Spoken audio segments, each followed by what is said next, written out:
क्योंकि हमें पता है कि जो अल्केन की जनरल फार्मूला है दैट इज CnH2n+2, ये तो हमें पता है। It is general form of alkane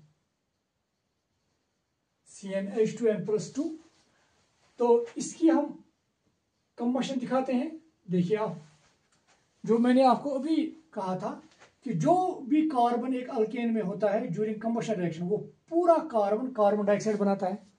तो उस हिसाब से, चूंकि यहाँ पे जब कार्बन एक था तो कार्बन डाइऑक्साइड भी एक ही बना। जब कार्बन यहाँ पे अगर आप देखेंगे, जब मैंने ये वाली रिएक्शन दिखाई, कार्बन 2 थे तो कार्बन डाइऑक्साइड भी 2 ही बने। और इसी तरह से जब कार्बन 4 थे तो कार्बन डाइऑक्साइड भी 4 ही बने। तो अगर यहाँ पे कार्बन n है तो कार्बन डाइऑक्साइड कितना बनेगा? n। ये तो क्लियर है। नाउ अब जो ये पूरा हाइड्रोजन है, ये हाइड्रोजन क्या बनाएगा? Definitely it will form water. ये वाटर बनाएगा H2O। अब हाइड्रोजन पूरा चूंकि वाटर ही बनाएगा, हाइड्रोजन हमारे पास कितना अवेलेबल है?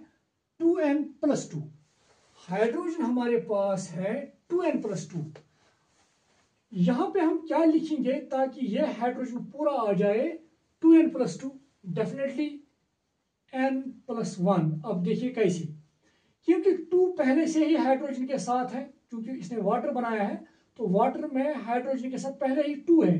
तो 2 इंटू n हो गया 2n, प्लस 2 इंटू 1 हुआ 2। तो इसका मतलब वाटर यहाँ पे बनेगा n+1 H2O, और यहाँ पे एनर्जी भी रिलीज होगी। नाउ अब ऑक्सीजन देखेंगे, ऑक्सीजन कितना है? इस साइड में ऑक्सीजन देखेंगे, एक तो ऑक्सीजन यहाँ पे इस्तेमाल हुआ है कार्बन डाइऑक्साइड बनाने में। तो n चूंकि कार्बन डाइऑक्साइड है, एक कार्बन डाइऑक्साइड मॉलिक्यूल में 2 ऑक्सीजन एटम्स होते हैं, तो n में कितने हुए? 2n। तो यह है, मैं ऑक्सीजन की बात कर रहा हूं। ऑक्सीजन कितने हुए? कार्बन डाइऑक्साइड में 2n प्लस, अब यहाँ पे वाटर में कितने हैं? एक वाटर मॉलिक्यूल में एक ही ऑक्सीजन है, तो n+1 वाटर में कितने ऑक्सीजन होंगे? That is n+1।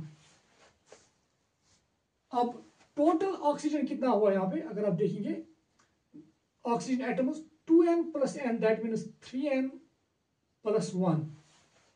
तो हमारे पास ऑक्सीजन एटम्स है 3n+1।